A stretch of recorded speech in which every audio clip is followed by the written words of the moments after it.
In 2025, IKEA Austria put sleep in the spotlight. The challenge? To emotionally position IKEA as the sleep expert. The objective? Maximum national awareness for IKEA as the sleep expert. Relevant and memorable.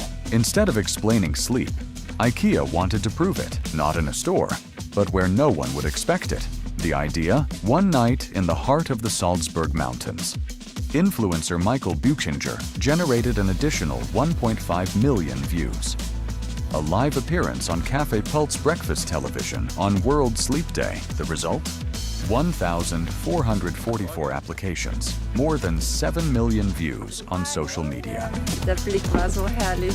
In einem Container auf einem Berg zu übernachten ist ziemlich einzigartig. Gerne wieder.